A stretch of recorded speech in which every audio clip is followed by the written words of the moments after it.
이 파생 상품이 블랙스완이 될 수 있습니다. 여전히 인플레이션율은 높다라는 거죠. 높다라는 얘기는 경기 침체가 끈적끈적하게 남아있다라는 얘기랑 같거든요. 고비를 해서 외국인 수급은 돌아서는 쪽으로 보는 게 마땅하지 않을까. 성장주를 등한시하고 투자를 하기에는 어렵다라는 거죠. 네, 워낙 달러 표시 우리나라 블루칩의 주가는 너무 매력적인 거죠. 좀 침이 이제 조금 이렇게 구미가 당기는 그럴기에 충분한 가격대에 들어와 있는 건 분명합니다. 문제는 뭐 이 글로벌 증시가 통합되어 있는 상태에서 연결되어 있는 상태에서 미국 증시죠. 미국 증시는 S&P 500 기준으로 4,800이 고점이었는데 저는 35% 정도는 하락할 것 같아요. 지금 조금 남았거든요. 네. 그러니까 애널리스트들이 아직까지는 어닝을 본격적으로 하향 수정하지 않았고, 그리고 주가도 여러 가지 이유 때문에 미국이 이제 다른 나라보다는 경제가 좀 좋기 때문에 연착륙에 대한 기대감 이런 것들이 어우러져서 지금 S&P 500이 어쨌든 3,600, 700 선에 와 있는데 고점 대비 한 35% 정도는 좀 하락하는 게 정석 아닐까. 우리나라는 이미 35% 하락하고도 남았습니다. 네. 근데 미국이 아직 하락을 안 했고, 미국이 마지막에, 우량주가 제일 마지막에 빠지지 않습니까? 이번에 애플도 보시면. 그렇죠. 국가도 마찬가지입니다. 국가도 믿었던 국가가 제일 마지막에 빠지거든요. 그래서 미국이 앞으로 한 10% 정도, 5에서 한 10% 정도 추가 조정은 열어놔야 되지 않을까. 그러면 우리나라는 그 폭의 절반, 뭐 한 3%나 6%의 코스피 조정은 어쩔 수 없이 글로벌 시장에서 어쩔 수 없이 좀 맞고 가야 되는 그런 다운사이드 하락 위험은 남아있다라고 저는 생각을 하거든요. 네. 아니, 뭐, 그 정도면은 우리 버틸 수 있어 라고 생각하는 분들 많을 거예요. 네네네. 그리고 근데 종목별로는 또 더 괜찮을 종목도 있을 거고요. 네. 근데 이제 요즘 어제만 해도 오늘까지도 나왔던 이야기들 이렇게 보면은 뭐 1,800 무너지고 1,500 무너지고 1,000까지 무너진다는 이야기가 그러니까 공포가 확산이 되니까 800 얘기까지 나왔거든요. 아, 그렇습니다. 네. 그래가지고 아니 그러면 이거 다 망하는 건데. 그러니까 왜 공포심이 우리 마음에 자리 잡게 되면 비상식적이 되잖아요. 합리적인 어떤 사고를 못 하게 되고 맞습니다. 그게 전염이 되면 점점 커지고 그렇게 생각하시는 분들도 있어가지고 그러나 하락한다 해도 그렇게 크진 않을 것이다. 네, 만약에 그게 이제 현실화 되려면 그러니까 하락의 2단계, 3단계가 있거든요. 네. 지금 1단계는 이제 통화 긴축, 2단계는 어닝의 후퇴. 네, 근데 생각보다 어닝이 더 고약하게 후퇴하고 더 공포스럽게 후퇴하고 이제 어닝 쇼크가 너무 심한 그런 상태로 가면 그럴 가능성이 있는데, 제 생각에는 다행스러운 게 2단계에서 지금 예방주사를 계속 맞고 있고 시장이 내성을 기르고 있기 때문에 지금 앞으로 전개되는 이익 전망의 이익의 후퇴가 액면 그대로 주가에 투영될 거냐, 그렇게 보지 않습니다. 이미 앞으로 내년까지 전개될 경기 후퇴와 이 기업 이익의 후퇴는 이미 70% 이상 반영돼 있다. 네.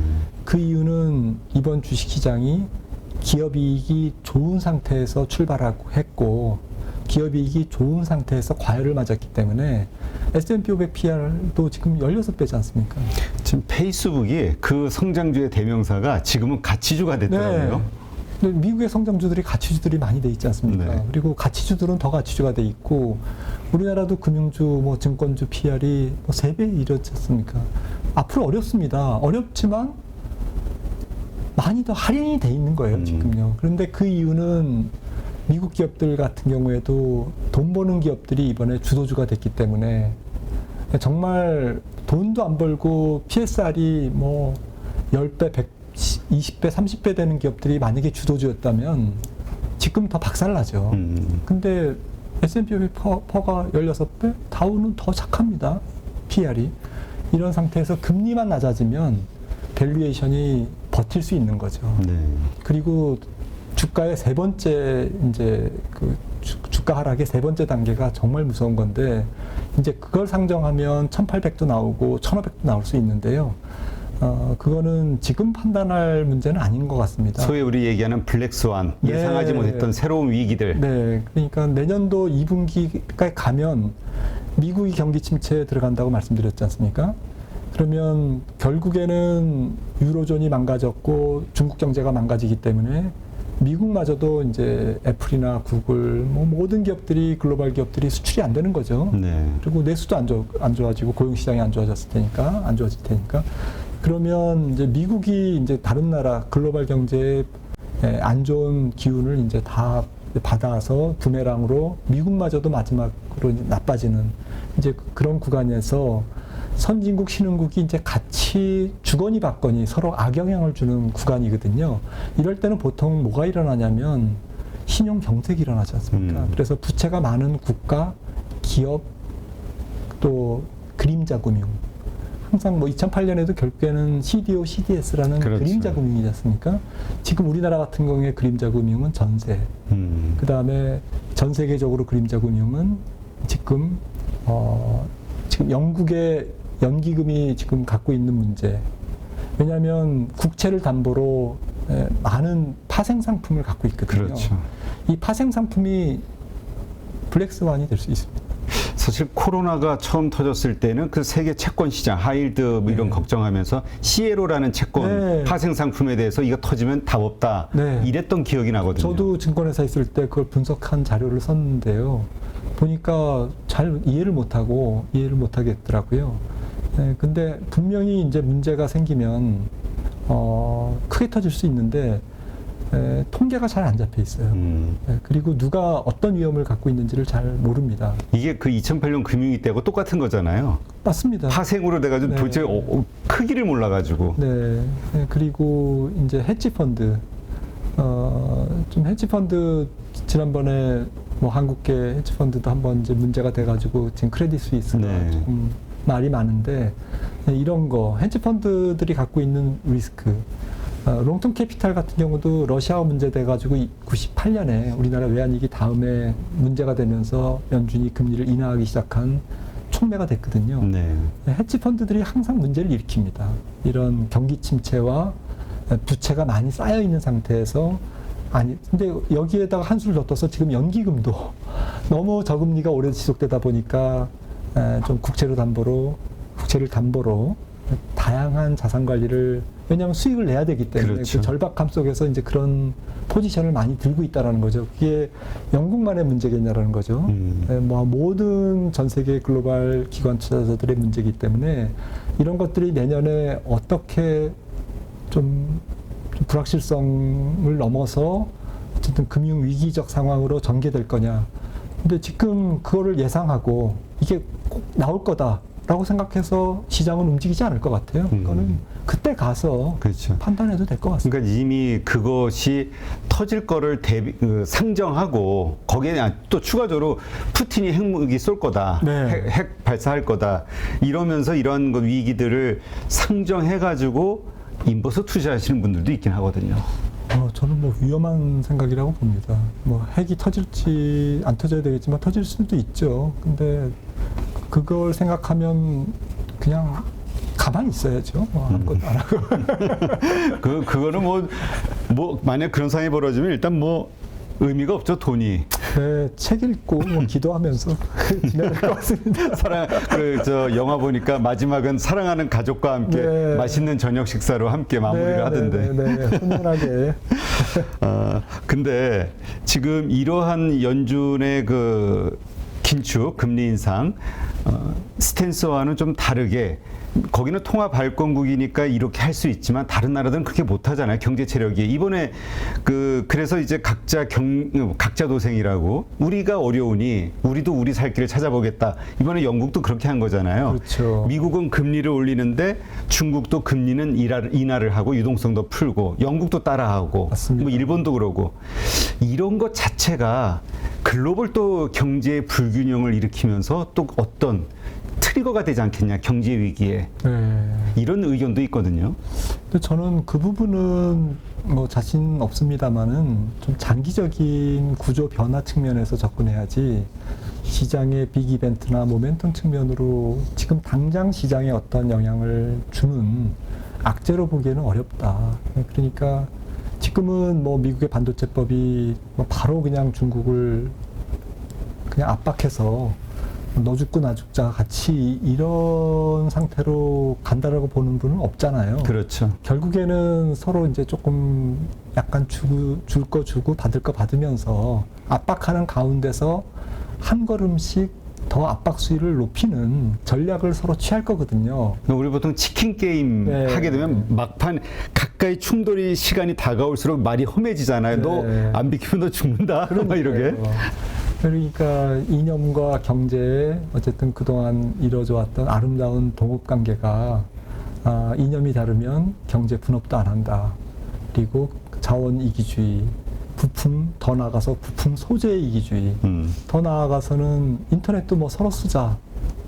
너네는 너희끼리 인터넷 써. 우리는 뭐 우리끼리 쓸게.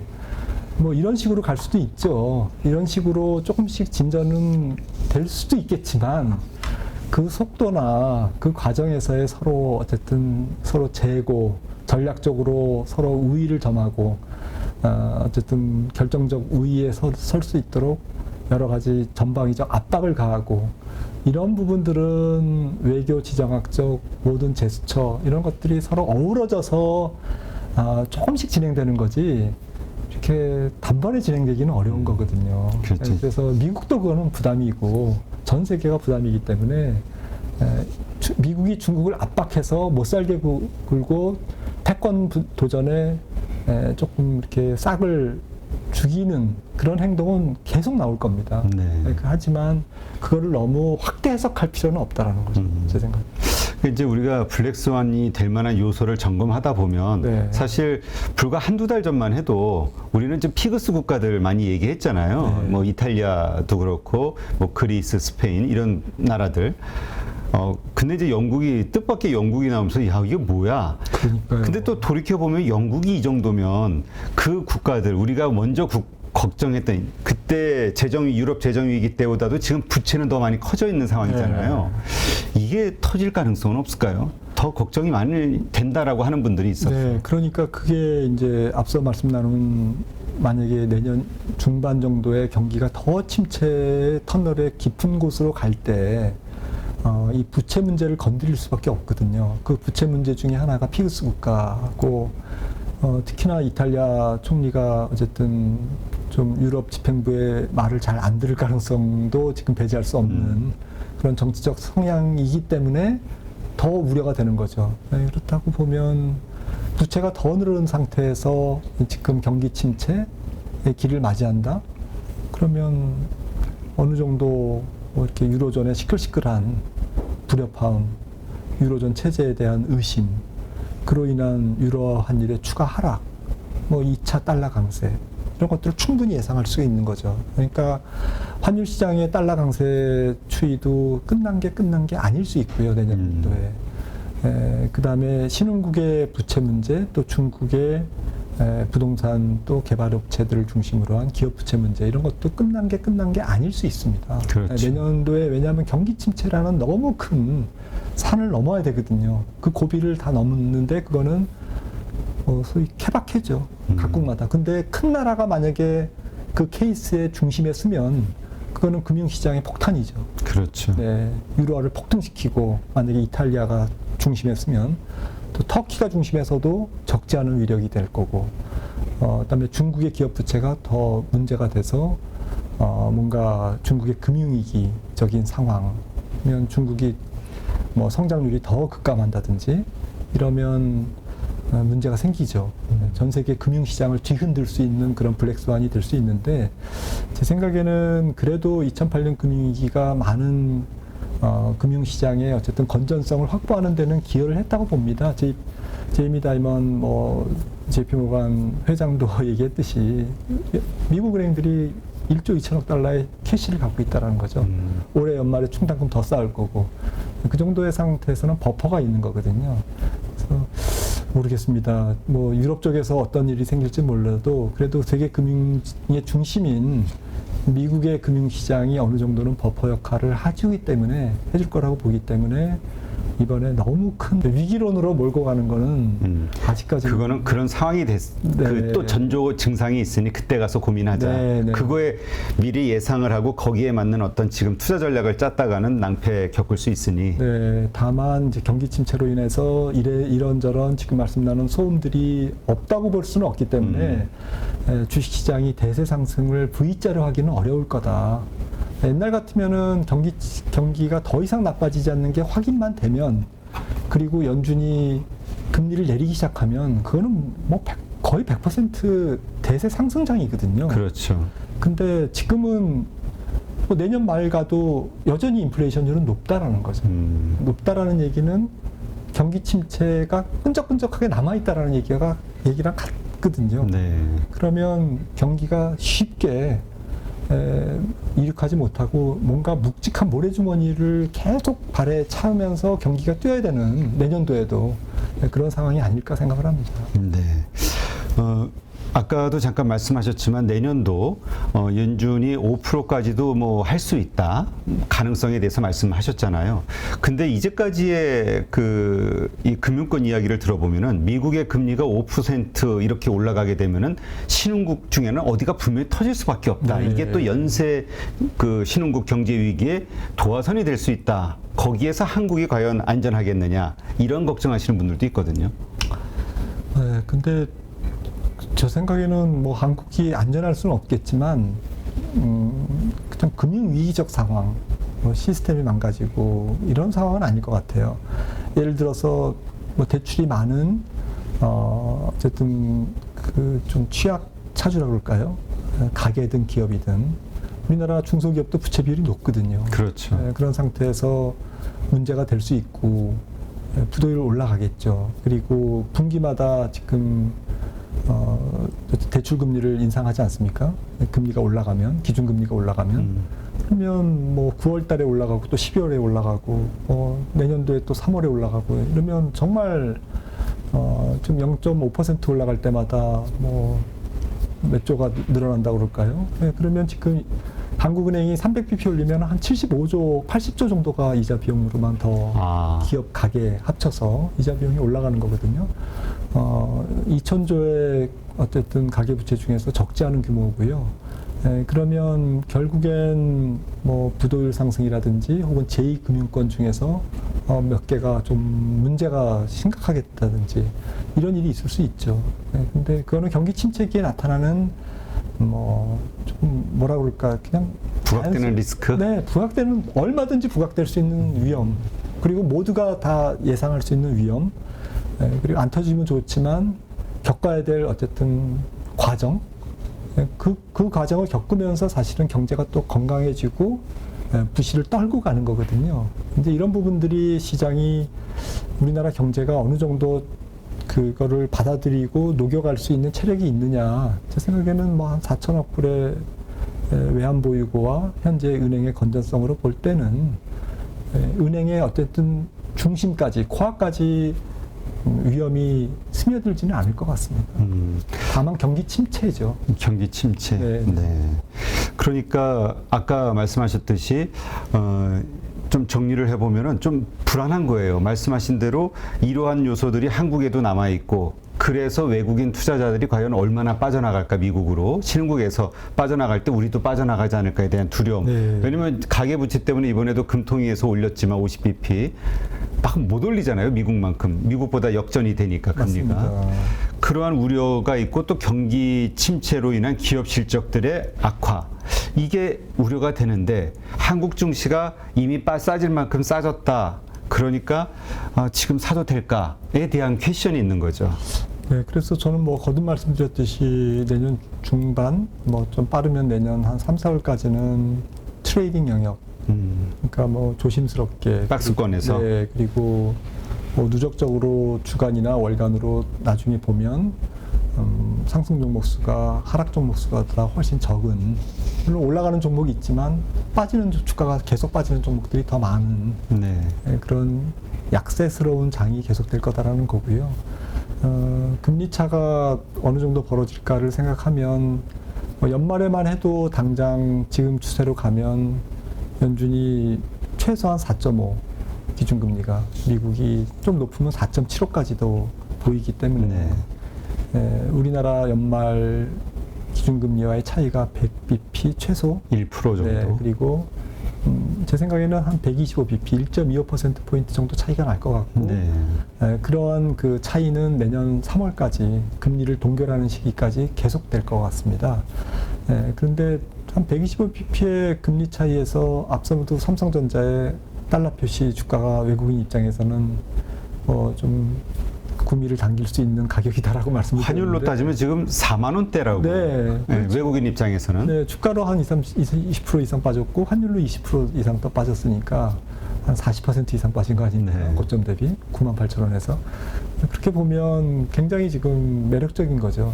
그런 상태에서는 물론 이제 우리나라에 들어오는 외국인들이 다양하지만 좀 단기적으로 어쨌든 뭐 공매도를 하고 또 쇼커버링을 하고 여러 가지 바쁘게 트레이딩하는 그런 분들, 그런 외국인들도 있지만 싸기 때문에 한국 증시에 밸류콜을 하면서 들어오는 또 외국인도 생기는 거거든요. 그렇죠. 상대적인 거기 때문에 그런 관점에서는 우리나라가 지금 이번 4분기 11월, 12월 정도를 고비로 해서 외국인 수급은 돌아서는 쪽으로 보는 게 마땅하지 않을까.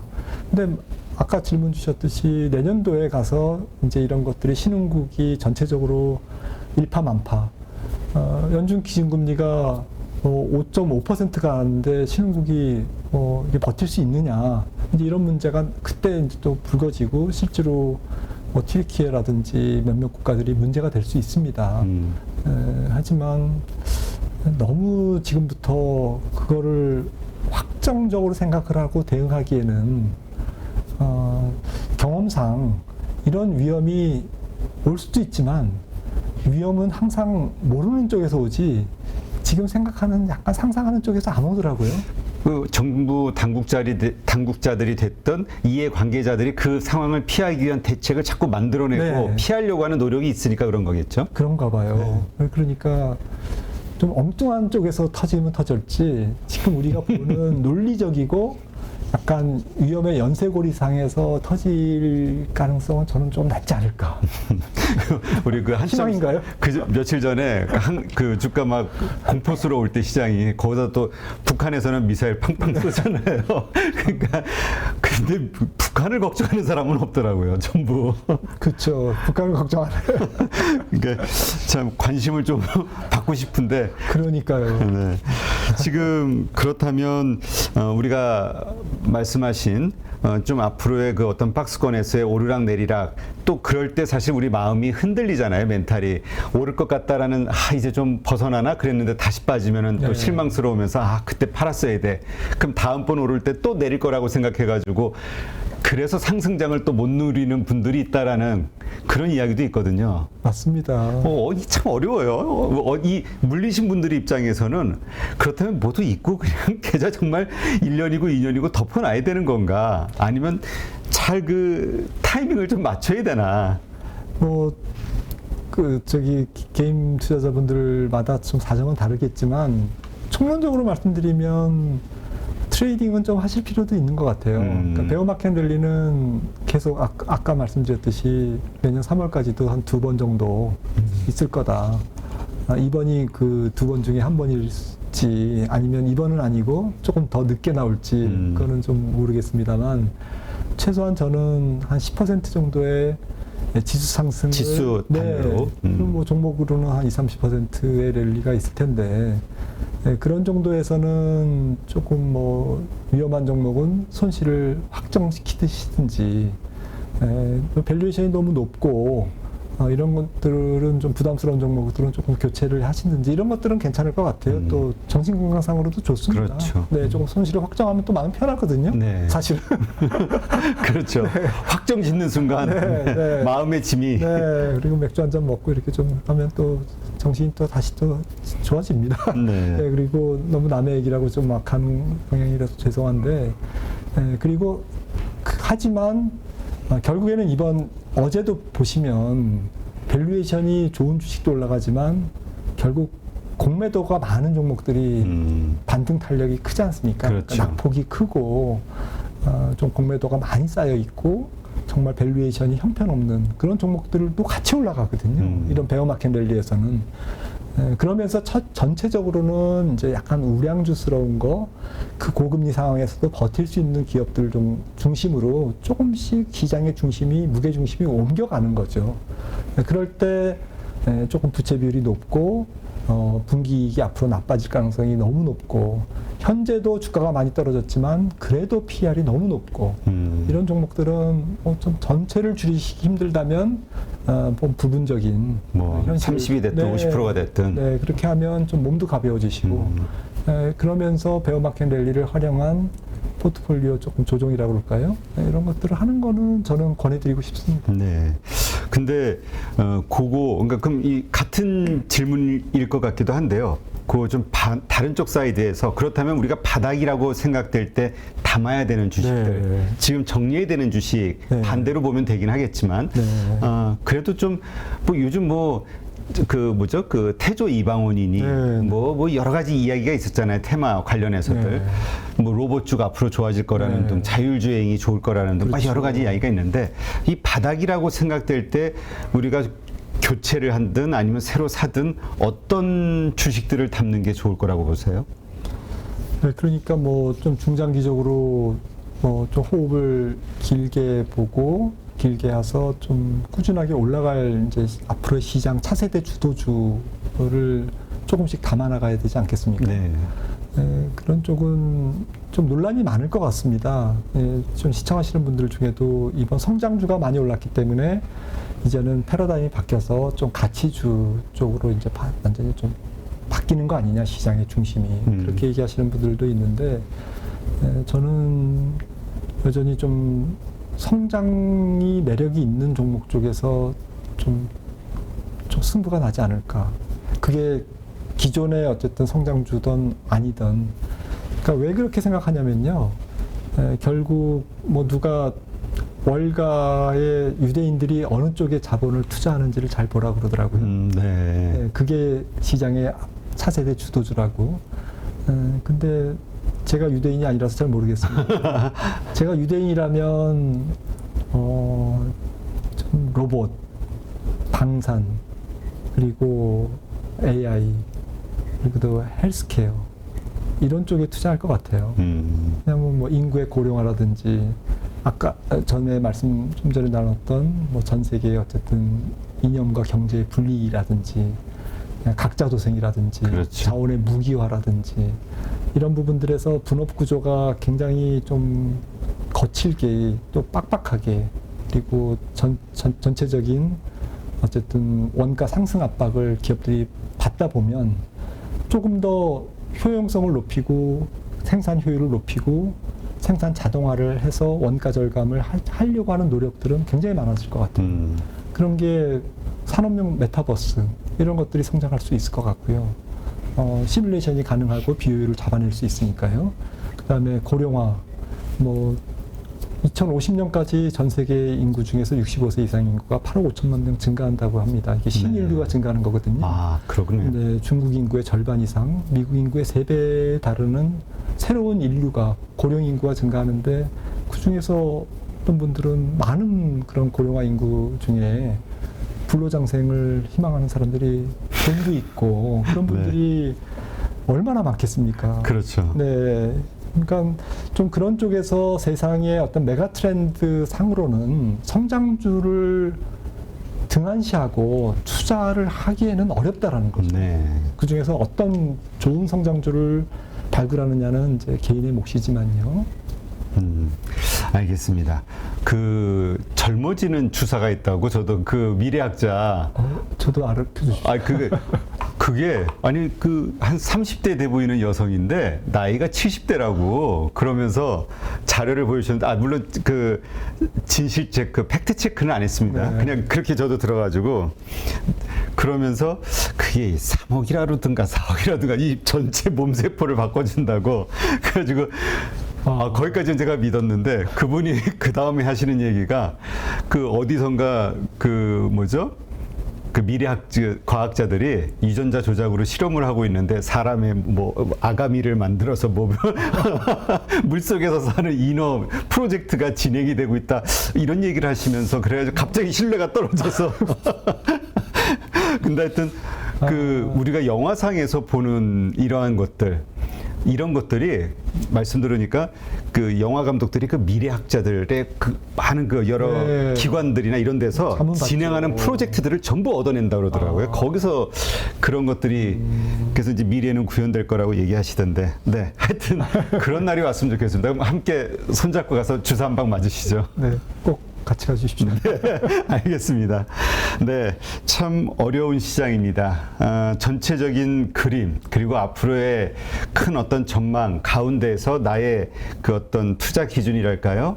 네, 포지션을 어떻게 정해야 될지 고민해야 되는 시점인 것 같고요. 그래서 오늘 이코노미스트 김한진 박사님을 모시고 네, 말씀을 들었는데 아마 우리 방송 들으신 많은 가족분들 전체적인 내년까지의 그림이 이렇게 그려지면서 어떻게 할 것인가 한번 고민해 볼 수 있는 그 시작점이 되지 않았을까 네, 기대가 됩니다. 오늘 이렇게 함께 해주신 3프로TV 이코노미스트시죠 김한진 박사님 고맙습니다. 누구나 1시간 안에 200개 종목에서 좋은 종목을 고를 수 있는 그런 능력을 배양할 수 있도록 제가 도와드리려고 그렇게 하고 있습니다.